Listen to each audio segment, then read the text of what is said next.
네, 안녕하세요. 바이오테크 분야에서 투자 유치하실 때 어떻게 전략적으로 접근하시면 좋을지에 대해서 오늘 강연 진행하도록 하겠습니다. 저는 스타트업에서 일하다가 심사역으로도 일을 했었고요. 현재는 쿼터북이라는 회사에서 스타트업 석세스 맡고 있는 김정은이라고 합니다. 반갑습니다. 네. 오늘 이 투자 유치 전략 세미나에 앞서서 제가 먼저 말씀드리고 싶은 부분은 여기 지금 사진에 나오는 분은 비노드 코슬라라고 실리콘밸리에서 유명한 창업자이자 심사역이세요. 투자자세요. 근데 이제 비노드 코슬라가 그 유튜브 동영상에서 했던 이야기인데 실제로 그 창업자에게 도움을 줄 수 있는 사람은 정말로 이 스타트업의 과정을 체험했거나 그 분야에서 경험을 쌓았어야 한다. 심지어 창업을 한 후에 투자자가 된 이후라도 이 창업계를 이탈하고 나서 시간이 지나면 워낙 생태계가 급변하기 때문에 시대에 뒤떨어진 조언을 할 수도 있다. 그렇기 때문에 언제나 사업을 가장 잘 이해하고 전략을 세울 수 있는 사람은 스타트업 그리고 그 스타트업의 대표님이다 라는 점을 강조를 해주고 계세요. 그리고 늘 제가 투자자로서 일할 때 대표님들께 말씀드린 것은 모든 결정의 결과가 결국에는 대표님의 몫이 되기 때문에 외부의 컨설팅을 받으시거나 투자자의 조언을 받으실 때에도 이 부분을 반드시 명심하셔야 한다라고 말씀을 드리고 있습니다. 그래서 이 투자 유치 전략을 짜실 때 외부로부터 많은 조언을 받으시고 여러 가지 정보들을 습득을 하시되 언제나 중심에는 스타트업이 있어야 한다는 점을 먼저 강조드립니다. 그리고 이제 IR 자료 뭐 2주면 만들겠지 이제 이렇게 접근하시고 이제 쉽게 생각하시는 경우도 있는데요. 어떻게 해야 그 투자자를 잘 설득할 수 있고 투자자가 이 투자를 검토하는 과정에서 다른 사람들을 또 설득해야 되는데 이것을 어떻게 하면 더 잘 도와줄 수 있는지 이 전체 과정의 난이도가 굉장히 높다는 점을 인식하시고 준비를 시작하시는 것을 추천드립니다. 네, 우선 IR이라는 용어부터 말씀을 드려볼게요. Investor Relation이라는 용어인데요. 실제로 그냥 투자 유치를 한다가 아니라 어떤 관계를 만들어 나가는 과정이라고 생각을 하시면 좋겠습니다.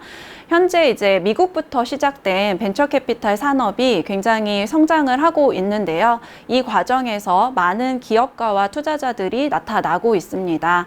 그래서 이제 소수가 있는 것이 아니기 때문에 각자에 대해서 여러 가지 판단이 필요한데요.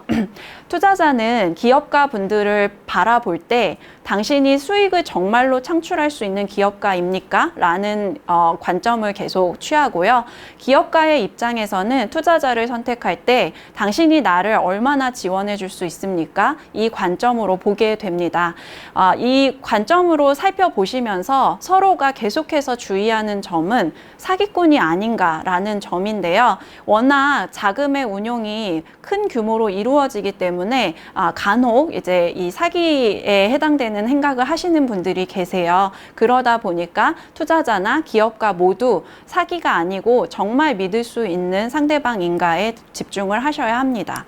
오늘 시간이 조금 짧아서 제가 더 도움이 될 수 있는 다른 컨텐츠를 보실 수 있는 링크를 넣어뒀어요. 그래서 요거는 참고로 해 주시고요. 먼저 국내 벤처 캐피탈 특성부터 소개를 드리겠습니다. 우리나라는 자생적으로 성장한 미국 벤처 캐피탈 생태계와는 다르게 정부 주도로 생태계가 이루어졌어요. 그래서 그 국내 투자 활성도 자체가 워낙 부족했기 때문에 정부에서 이 활동을 활성화하기 위해 많은 제도들을 만들었고요. 이렇다 보니까 투자자에게 유리하게 기울어져 있는 환경입니다. 정부가 개입을 하고 있기 때문에 절차적인 복잡성이 많이 있어요. 그래서 여러분이 투자 유치를 하시다 보면은 심사역으로부터 굉장히 많은 서류와 절차들을 요청을 받으시게 될 텐데 이거는 이 정부 주도 특성에 의한 어쩔 수 없는 일이라는 점을 인지를 해주고 협조해 주시면 좋겠습니다. 대신에 절차가 복잡하긴 하지만 이 정부에서는 기업가 분들을 보호할 수 있도록 신경을 쓰기 때문에 정부에서 출자한 자금을 운용하고 있는 벤처 캐피탈들의 경우에는 그냥 민간보다 조금 더 그 법적으로 그 스타트업을 보호할 수 있는 테두리를 지키는 경향이 있습니다. 물론 완전히 민간에서 시작해서 벤처캐피탈의 입장을 정말 잘 이해해주는 투자사들도 계신데 이런 정부 특성에 따라서는 보호 테두리가 있다라는 분을 염두에 두시면 좋겠고요. 관련한 법령이 굉장히 많아요. 중소기업 창업 지원법, 벤처기업 육성에 관한 특별조치법, 벤처투자 촉진에 관한 법률, 자본시장과 금융투자업에 관한 법률, 그리고 이제 바이오 분야의 경우에는 첨단 재생 바이오법, 그다음에 향후에 혹시 에너지와 관련되어 있다면 에너지 관련되어 있는 산업 육성법들이 있거든요. 이런 부분들에 대해서 이해를 하고 접근을 하시면 조금 더 그 투자자를 설득하시는데 도움이 될 수 있습니다. 정부 주도의 투자 생태계가 만들어지다 보니까 국내 벤처캐피탈에서는 대부분의 자금을 정부 출자자로부터 가져오게 됩니다. 그래서 그림을 보시면은 하나의 벤처캐피탈의 자금 구성을 의미하는데요. 보통 이제 자기 자본의 비율은 낮은 형태로 펀드가 결성이 되고 대부분 이 리미티드 파트너라는 출자자들을 통해서 자금을 유치하게 되고요. 해당 자금의 대부분이 정부의 자금으로 이루어져 있습니다. 그러면 이 벤처캐피탈 입장에서는 수익률로 본인의 능력을 증명을 해야만 그 다음에 다시 출자자들로부터 펀드를 받아올 수가 있어요. 그렇기 때문에 굉장히 출자자를 위해 수익률에 집중하는 모습을 보일 수밖에 없습니다. 그리고 벤처캐피탈은 결국에는 자금을 운용하는 관리자의 입장에 가까운데요. 대표님들께서 보통 이 위험을 극복해서 그 기회 요인을 최대한 살리려고 하시는 성향이시라면 벤처캐피탈의 심사역들은 리스크를 관리해서 보다 높은 수익률을 안정성 높게 이루고자 하는 특성을 가지고 있습니다. 그래서 리스크를 회피하고자 하는 성향이 강하고요. 기업과 대비해서 그 산업계에 대한 전문성은 부족할 수밖에 없습니다. 그리고 수익성이 생존 덕목이기 때문에 대표님들과 이야기를 나누면서 계속해서 매출의 실현 가능성, 기업의 성장 가능성에 대해서 질문을 하게 될 거예요. 이런 부분들에 대해 이해를 하시고 자료를 준비하시는 게 좋습니다. 정부에서 아까 이제 투자 생태계를 활성화하기 위해서 노력하고 있다고 했었는데요. 여기에 더불어서 정부가 생각했을 때 국가적인 경쟁력을 확보하기 위해 어떤 영역을 산업적으로 육성해야 하는지에 대해서도 꾸준히 고민을 하고 있습니다. 그래서 여러분께서 이제 펀드의 종류를 찾아보시면은 미래 환경 산업 펀드가 있거나 바이오 특화 펀드가 있거나 초기 창업 펀드, 그 다음에 청년 창업 펀드 이런 식으로 그 정부에서 육성하고 싶은 부분에 집중적으로 투자를 하는 형태의 펀드들이 결성이 되어 있어요. 그리고 이 펀드들의 정보는 diba.kvca.or.kr에 가시면 각 펀드의 정보를 보실 수가 있습니다. 그래서 본인의 사업과 분야가 맞는 펀드를 찾아서 지원을 하시게 되면 조금 더 성공률이 높아진다라는 점도 염두에 두시기 바랍니다. 그리고 바이오, 특히나 기술적으로 특이한 분야의 경우에 제가 늘 강조드리는 부분인데요. 벤처캐피탈에서는 다양한 스타트업을 보고 투자를 집중하는 인력이기 때문에 하나의 분야에 대해서 완전히 특화된 전문성을 갖추기가 쉽지가 않아요. 그래서 그 대표님들께서 사업을 영위하고 있는 분야에 대해서 완벽하게 이해하고 있는 심사역을 만나는 것은 거의 불가능하다고 보실 수 있습니다. 하지만 이 벤처캐피탈의 심사역이 기업의 강점을 제대로 이해를 해주기 시작하면 기업가의 언어를 투자자의 언어로 바꿔서 말씀을 해주실 수가 있어요. 이렇게 되면 대표님께서 다른 심사역을 더 많이 설득해야 되는 그 역할 중에 일부를 그 심사역분이 대신 진행을 해주실 수가 있습니다. 그렇기 때문에 파트너십을 형성할 수 있는 심사역을 찾으시는 게 좋고요. 해당 심사역을 그 본인의 사업에 대한 전문가로 계속해서 같이 발전해 나가시는 것이 장기적인 도움이 됩니다. 지금 이 심사역분들이 어디에 주로 투자했는지, 투자사가 어디에 주로 투자했는지 찾아볼 수 있는 데이터들이 꽤 많이 있어요. 우리나라에서는 thevc.kr 사이트에 가시면 어떤 투자사가 어디에 투자했는지, 내가 경쟁이나 아니면 관련된 산업이라고 생각하는 스타트업에 어떤 투자자가 투자했는지 이런 내용들을 보실 수가 있으니까 여기에서 본인과 핏이 맞는 투자자를 한번 검색해 보시기 바랍니다. 만약에 대표님께서 진행하시고 있는 사업의 분야가 기존 시장과 너무나 달라서 생소하다고 하시면은 시장 전체적인 이해도를 높여서 전문가를 만들어 주셔야 돼요. 이런 경우에는 언론, 논문, 그 다음에 유튜브 등을 활용을 하셔서 사업적인 전문성을 계속해서 컨텐츠화해 두시는 것을 추천드립니다. 그리고 본인에게 정말로 도움이 되는 투자사를 찾으시는 게 굉장히 중요한데요. 보통은 이제 어느 정도 이상의 규모인 투자사들은 홈페이지에 본인들이 어느 회사에 투자했는지를 공지를 하고 있습니다. 또는 wc.kr에서 찾으실 수가 있으세요. 여기에서 정말로 도움이 될 것 같은 곳을 한번 찾아보시고요. 한 가지 감안하시면 좋은 것은 우리 회사에 투자한 심사역이 내가 협력하고 싶은 회사와 그 회사에도 투자를 했다면 이 파트너십을 소개받을 수 있는 기회가 훨씬 증가하거든요. 그래서 이런 부분에 대해서도 한번 감안을 해 주시고요. 그다음에 업계의 다른 동료 대표님들에게 여쭤보시면은 내가 정말로 만나서 이야기하면서 너무 좋은 심사역이라고 느꼈다. 이렇게 하실 수 있는 분들을 소개를 해주세요. 이런 분들에 대해서도 소개를 받고 진행을 하시기를 바라고요. 하지만 어떤 벤처캐피탈의 네임밸류가 올라간다고 해서 그 모든 조직이 다 대단해지는 것은 아니거든요. 그렇기 때문에 어떤 벤처캐피탈의 이런 후광에 집중하시는 것보다는 대표님께서 만나시는 심사역 그리고 그 심사역이 속한 조직의 특성을 봐서 실질적으로 지원해 줄 수 있는 역량이 얼마나 되는지에 대해 집중해 주시기 바랍니다. 네, 여기부터 IR 자료의 기본 구성에 대해서 안내 드리겠습니다. IR 자료를 작성하실 때 특히나 이제 기술 기반으로 창업하신 대표님들은 자료를 정말 어렵게 만드세요. 그래서 이 부분에 대해서 제가 미리 작성하실 때 염두에 두셔야 되는 부분부터 안내를 드리겠습니다. 우선은 심사역은 대표님께서 말씀하시는 내용을 들으면서 자료를 보게 되거든요. 그렇기 때문에 이해하기 쉽게 그리고 시각화된 자료를 적극적으로 활용하시는 게 중요하고요.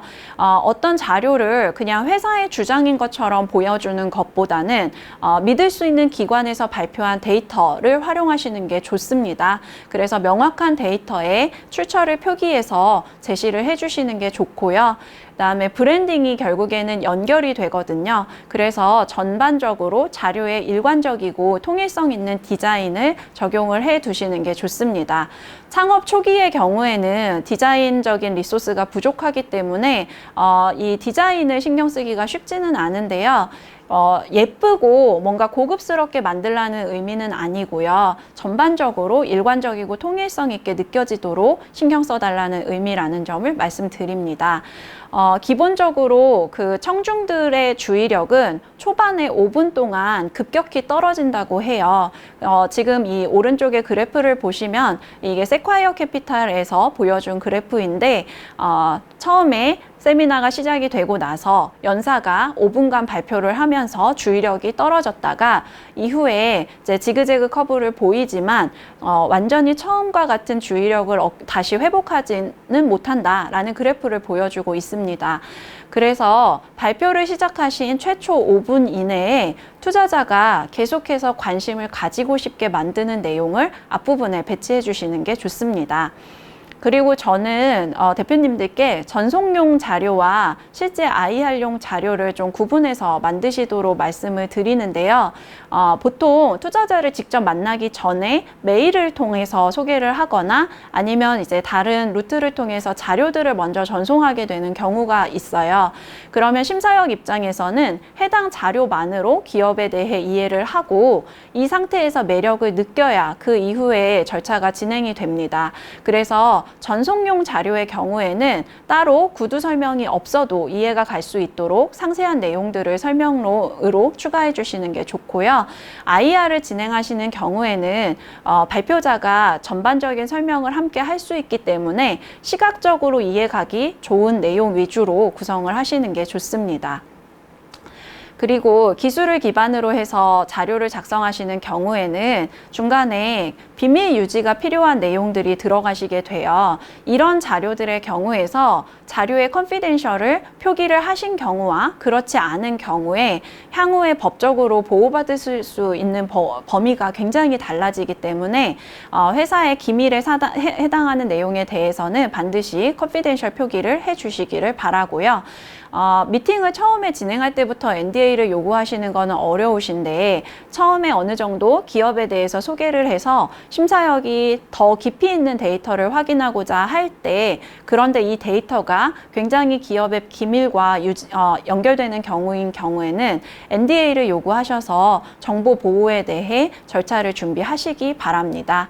그리고 IR 자료를 작성을 하시다 보면은 그 전반적인 내용에 대해서 뭐 법적이거나 데이터적인 부분을 완벽하게 증명하기 어려울 수가 있어요. 이런 한계점에 대해서 디스클레이머로 앞부분에 표시를 해 두시는 것을 추천드립니다. 여기에 이제 글자가 좀 많이 나오는데요. IR 자료의 필수 내용 슬라이드들이라고 보시면 되겠습니다. 가장 앞부분에 저는 이제 회사 기본사항 앞부분에 더 관심을 끌 수 있는 슬라이드를 추가하기를 좀 추천을 드리고요. 이후부터 시작되는 슬라이드의 순서라고 봐주시면 되겠습니다. 회사의 기본 사항은 반드시 들어가 있어야 하고요. 여기에 회사명, 설립일, 주요 연혁과 주요 사업 내용, 그다음에 주소와 임직원 수가 들어가게 됩니다. 사실 이 임직원 수나 주소 같은 부분이 약간 사소한 정보라고 생각하실 수도 있는데요. 앞서서 말씀하신 이 정부 주도의 펀드들의 경우에는 기업의 소재지 그리고 현재 임직원 수 등이 이제 펀드의 주목적에 해당하는지를 또 판단해야 되는 경우들이 있어요. 이런 경우를 위해서 해당 정보들을 다 표시를 해 주시고요. 결국 스타트업은 어떤 인력들이 구성이 돼서 사업을 진척시켜 나가느냐가 심사역에게 정말 중요하거든요. 그래서 대표님과 주요 경영진 또는 주요 기술진 그리고 과학적으로 자문을 제공해주고 있는 이사진에 대해서 표시를 해주시는 게 좋습니다. 심사역의 입장에서는 이 스타트업이 시장 안에서 정말로 잘 활동할 수 있는 스타트업인가가 중요하기 때문에 시장의 현황에 대해서 잘 제시를 해주셔야 되고요. 이때 타겟 시장의 규모와 경쟁 현황 그리고 관련된 제도 및 이 산업계의 특수 상황에 대해서 같이 제시를 해주시는 것이 심사역에게 많은 이해에 도움이 됩니다. 그리고 이제 가장 중요한 부분이 기업의 보유 기술과 경쟁력을 제시해 주시는 것인데요. 여기에서 기술이나 사업 모델에 대한 타당성 그리고 그 회사에서 이미 확보하고 있는 명확한 근거들을 제시를 해주시는 게 좋고요. 현재 이 사업의 개발이 어느 정도 단계까지 진척되어 있는지를 같이 명시를 해주셔야 심사역 입장에서 이 단계에 맞는 성장 속도인지 같이 가늠할 수가 있습니다. 그래서 전체적인 내용을 같이 제시해 주시고요. 그 경쟁 우위가 심사역들에게 정말 중요해요. 예를 들어서 제가 이제 최근에 이제 굉장히 주목받고 있는 대체육에 대해서 투자하려고 한다. 그렇다고 하면 대체육 시장 안에서 단 하나의 스타트업을 보고 투자를 결정하는 게 아니고요. 해당 시장에 진출해 있는 스타트업들을 전반적으로 살펴보고 이 중에서 가장 신뢰가 가는 스타트업에 투자를 하게 돼요. 이럴 때 스타트업이 자신들의 경쟁사를 제대로 이해하고 분석해서 모두 다 준비되어 있는가, 그러니까 경쟁에 대해 준비되어 있는가가 투자를 검토할 때 굉장히 중요한 포인트가 되기 때문에 해당 내용을 적어주시는 게 좋습니다. 또한 보통 신약을 개발하시거나 또는 뭐 건강기능식품을 진행하시는 경우에는 파이프라인별로 인허가를 받으셔야 되는 게 중요하기 때문에 해당 파이프라인별 진행 단계, 라이센싱 계획 이것들을 같이 표시해 주시는 게 좋습니다. 그리고 기술을 기반으로 해서 창업하신 경우에 많이 누락되는 내용인데요.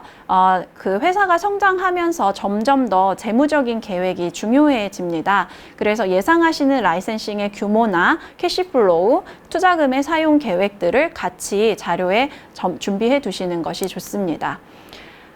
심사역이 그 수익률을 분석하는 기준을 이해하시면 우리 회사를 심사역에게 어필하실 때 도움이 되실 것 같아서 해당 내용을 잠깐 말씀드리겠습니다. 심사역 입장에서는 가장 중요한 것이 내가 지금 투자하는 단계에서의 기업 가치가 얼마나 되는가입니다. 이거는 왜 그러냐면 제가 기업 가치가 낮은 상태에서 투자를 해야만 향후에 기업이 다 성장하고 나서 달성된 가치에 대해 그 수익률의 배수가 완전히 달라지기 때문입니다. 그래서 현재의 기업 가치가 완전히 동일한 기업이라고 하더라도 200억 기업인 경우와 100억 기업인 경우에 대해 투자 검토 결과가 달라지게 됩니다. 그래서 이 내용에 대해 고려를 하셔서 심사역들이 보기에 합리적인 기업 가치를 설정하고 라운드를 시작하시는 것이 좋습니다. 기대되는 미래 기업의 가치를 계산할 때에는 향후에 PER이 얼마나 나오는지를 주로 고려를 하게 되는데요. 이 PER은 기업의 가치를 단기 순이익으로 나눈 수치를 의미하고요. 저희가 상장시장에서 경쟁사나 비교 기업으로 생각되는 기업들에 대해서 PER을 다 조사를 하고 이 평균값을 통해서 내가 검토하는 기업의 미래 기업 가치가 어떻게 될지를 계산하게 됩니다. 이때 이제 예상되는 단기 순이익에 PER을 곱해서 기업 가치를 계산하게 되고요. 이렇게 계산되어 나온 기업 가치 대비해서 내가 지금 투자하는 기업 가치가 매력적인지를 비교하기 때문에 해당 데이터에 대해서도 고려를 미리 해보시기를 바랍니다.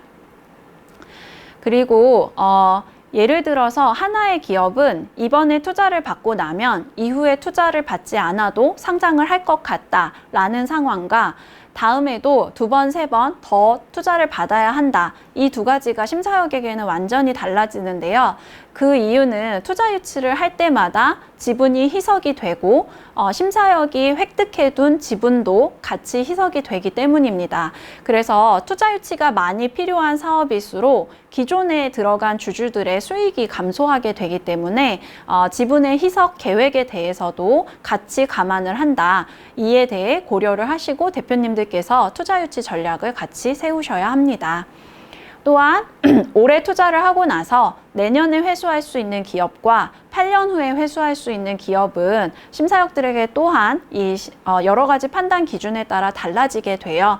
그래서 상장을 하거나 M&A를 하거나 사업성 상장이나 기술특례 상장에 대해 심사를 통과할 수 있는 가능성 등을 고려하셔서 회수가 가능한 시기에 대해 예상을 해보시는 게 좋습니다.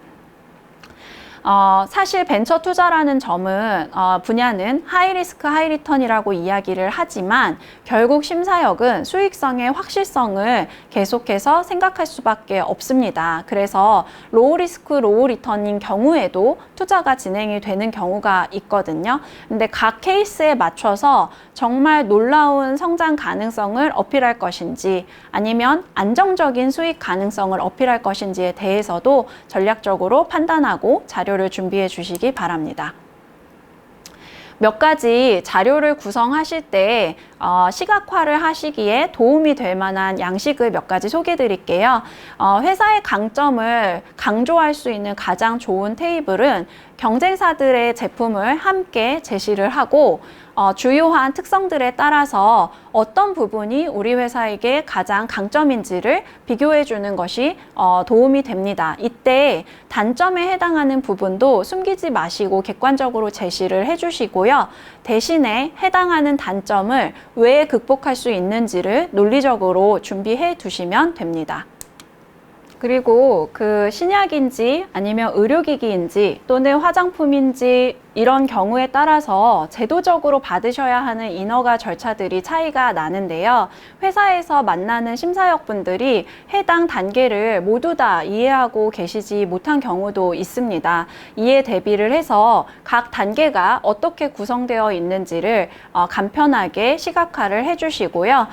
현재 회사에서 진행되고 있는 파이프라인이 어느 단계에 들어가 있는지를 간단하게 보여주시면 도움이 됩니다. 근데 각 파이프라인별로 가장 유력한 파트너사나 현재 진행 과정에서 유력하게 성공할 거라고 기대되는 근거를 발견했는지 등의 특이사항이 있을 수가 있어요. 그런 경우에 비고란이거나 아니면은 따로 열을 준비해서 설명을 추가해 주시면 좋습니다.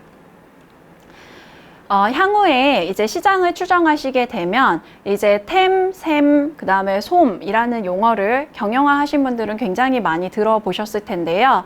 향후에 완전히 다 시장이 커졌을 때를 템으로 잡으시고요. 이후에 여기 중에 우리가 태핑이 가능할 거라고 생각하는 규모, 이 샘을 또 한번 추정을 해보시고요. 근데 현재 내가 하고 있는 사업 모델로 곧바로 좀 접근할 수 있는 아주 가까운 시장을 솜으로 구분을 해서 각 시장의 규모를 보여주시면 됩니다. 가끔 스타트업의 경우에는 이 솜에 해당하거나 아니면 템에 해당하는 시장만 보여주시는 경우가 있어요. 그런데 각 시장의 규모를 단계별로 이해하고 있어야 심사역 입장에서 해당 스타트업이 시기별로 얼마나 성장할 수 있는지를 예상할 수 있기 때문에 템, 샘, 솜에 대해서 같이 준비를 해주시기 바랍니다. 최근에 PDR이라는 용어가 나왔는데요. 이 용어는 Price to Dream Ratio의 약어입니다. 그래서 과거에는 솜이나 현재 예상되는 단기 순이익에 PER을 곱해서 기업 가치를 산정을 했다면 최근에 자본시장에서는 이 회사가 궁극적으로 꿀 수 있는 꿈의 크기가 얼마나 커지는지에 대해 관심을 가지고 있고요. 대표적으로 테슬라 같은 회사의 경우에 미래의 전기차 시장을 전부 다 점유할 수 있다고 가정하면 그렇다고 하면 기업의 가치가 지금보다 훨씬 더 커질 거다. 약간 이런 식의 기대들을 자본시장에서 보여줬거든요. 그래서 새로 등장한 이 PDR이라는 개념을 쓰고 있기 때문에 이거를 계산할 수 있는 템을 같이 제시해 주시기 바랍니다. 이해를 돕기 위한 자료 구성들이 굉장히 많이 필요한데요. 각 분야별로 심사역 입장에서는 IT만 본다거나 바이오만 본다거나 이런 식으로 특화돼서 일하시는 분들이 많지가 않아요. 그래서 광범위한 산업 분야에 대해서 다 전체적으로 봐야 되기 때문에 이것과 관련된 정보들이 줄글로 과다하게 제시가 되면 검토를 포기해버리는 경우들이 생기게 됩니다. 특히나 이제 숫자들에 대해서 그냥 나열해서 보여주시는 경우들이 있는데 이거는 이제 그 숫자를 읽기 전에는 인식이 되지 않기 때문에 어떤 내용을 파악하는 데 도움이 되지가 않아요. 그런 경우에 최대한 다 그래프로 제시를 해주시고 중요한 단계들에 대한 도식화들을 진행을 해서 보여주시기 바랍니다. 또 하나 이거는 이제 바이오 분야에서 가장 많이 나오는 이야기인데요. 한 기업이 여러 가지를 다 잘한다. 예를 들어서 당뇨병도 치료할 수 있고 관절염도 치료할 수 있고 뇌질환도 치료할 수 있다. 이렇게 이야기를 하면 대부분의 심사역들은 그렇게 얘기하는 건 약장수밖에 없다. 이렇게 이해를 하거든요. 그래서 특출난 것이 없다고 이해를 해버리실 수가 있어요. 그러면 파이프라인이 여러 개인 회사의 경우에는 해당 파이프라인을 관통하는 기반 역량이 있는지를 명확하게 제시를 해주셔야 됩니다. 이러한 기반 역량이 플랫폼이라는 용어로 설명이 되고 있는데요. 하나의 플랫폼적인 기술을 명확하게 가지고 있고 해당 플랫폼 기술의 기반과 안정성이 명확하게 증명이 되고 나면 이후에 진행되고 있는 모든 파이프라인이 긍정적으로 영향을 받을 수 있는 구조의 사업들이 있거든요. 이런 경우에 심사역으로서는 이 회사의 가치를 더 높게 평가를 하게 됩니다. 그래서 그 플랫폼적인 기술을 가지고 계시고 여기를 기반으로 해서 파이프라인을 진행하고 계시는 경우에는 반드시 이 플랫폼의 내용을 상세하게 다루어 주세요. 제가 이제 만나면서 파이프라인만 여러 개를 보여주신 경우들이 있었는데 향후에 이야기를 진행하다 보니까 플랫폼의 기술을 가지고 계시더라고요. 이런 경우에는 처음에 플랫폼을 보여주셔야 이후의 미팅이 훨씬 원활하게 진행될 수가 있습니다. 그리고 처음부터 끝까지 논리적인 일관성을 갖추고 설명을 해주셔야 훨씬 더 설득력이 있기 때문에 플랫폼적인 기술이 뭐가 있었기 때문에 우리 회사가 이런 파이프라인을 진행하고 있다. 이 설명 순서가 기업에게 더 도움이 된다는 점을 말씀을 드립니다. 심사역에게 투자에 대한 확신을 제시해 줄 수 있는 세 가지를 꼽으라고 하면 저는 확장성과 확실성과 수익성을 이야기합니다. 이 부분들에 대해서 논리적으로 잘 설명이 되도록 자료를 준비하시기 바랍니다.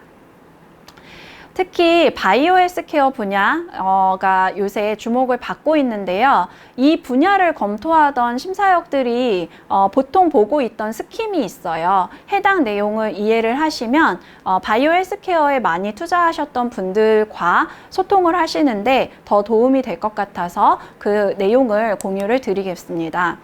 우선 바이오 분야는 기본적으로 매우 낮은 성공률을 기반으로 하고 있습니다. 특히나 신약을 개발하는 단계 그 분야에서는 전임상 단계에 있는 약이 허가까지 진행이 돼서 성공할 확률이 3%, 발굴 단계에는 성공률이 0.1%라고 이야기가 되고 있습니다.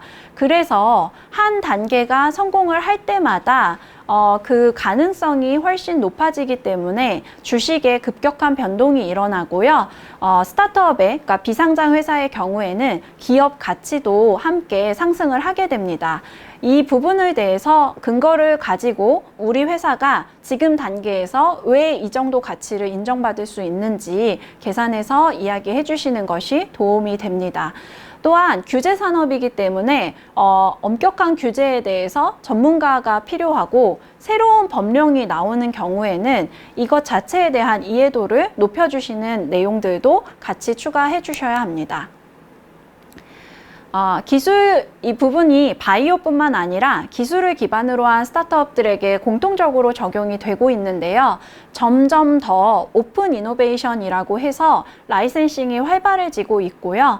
대기업들이 스타트업을 인수하는 활동들도 활발하게 일어나고 있습니다. 그래서 사업을 영위하실 때 이런 그 대기업과의 협력, 이런 부분들을 강조를 해주시고 이것이 가능할 수 있는 근거가 현재 이루어지고 있는 활동이 있다면 같이 표현을 해주시는 게 좋습니다.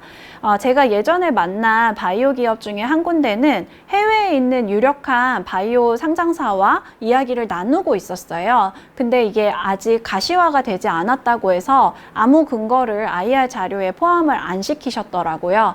그런데 그런 유력한 상장사들과 이야기 나누고 있다는 것 자체도 굉장히 매력적인 포인트이기 때문에 해당 이메일 캡처나 그들과 주로 키핑하고 있는 정보들에 대해서 같이 제시를 해주시면 도움이 됩니다. 또한 산업이 단 하나의 고객을 대상으로 하지 않고 규제도 그렇고 여러 기관들과 연계돼서 사업이 진행될 수가 있어요.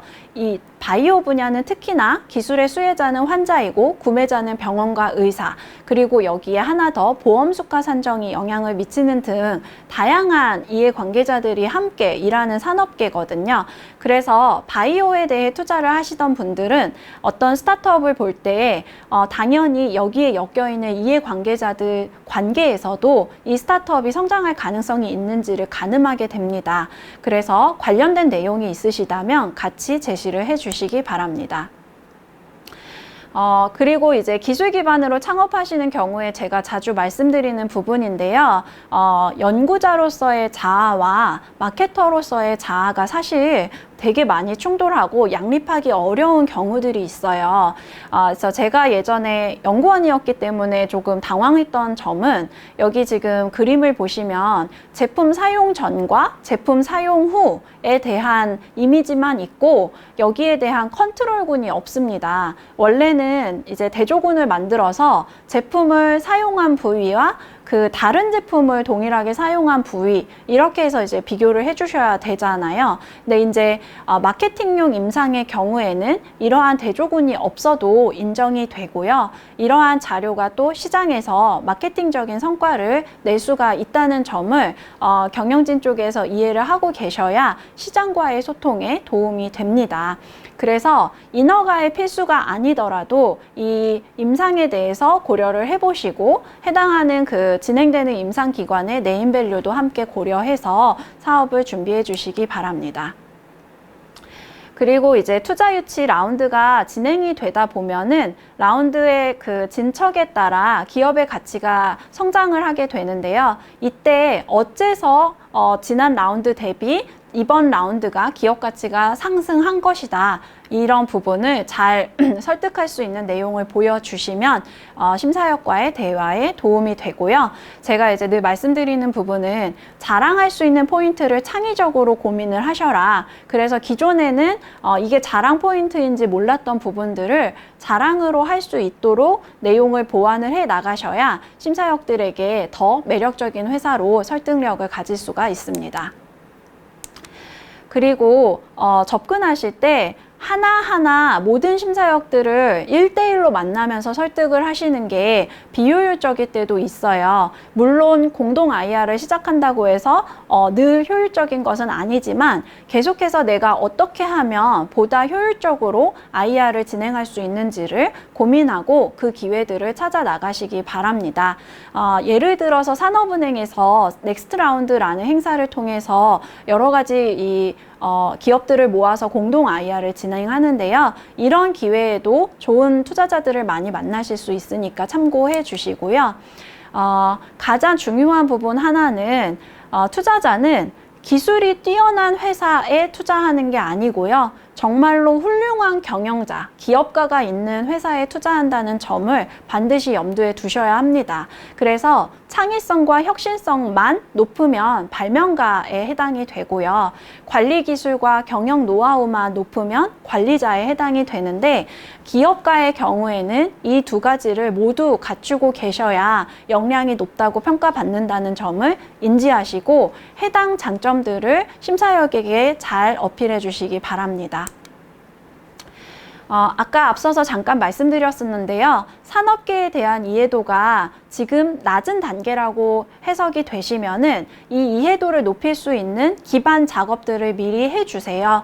그래서 바이오 분야 같은 경우에는 해당 바이오 분야를 전문으로 하는 언론이나 커뮤니티 같은 것이 있는데 여기에 미리 관련된 산업의 내용을 리포트로 올려두시면은 향후에 심사역이 이 기업을 검토하면서 시장을 조사할 때 해당 자료들을 검토하면서 도움을 많이 받을 수가 있습니다. 그리고 이러한 전반적인 이해도가 높아져 있어야 그 이후에 다른 투자자들을 설득할 때에도 도움이 되기 때문에 언론 활동과 연구 보고서, 기업 분석 보고서 등에 대해서도 같이 고려를 해주시기 바랍니다. 네, 여기까지 간단하게 바이오테크의 투자 유치 전략을 알아봤습니다. 경청해 주셔서 감사합니다.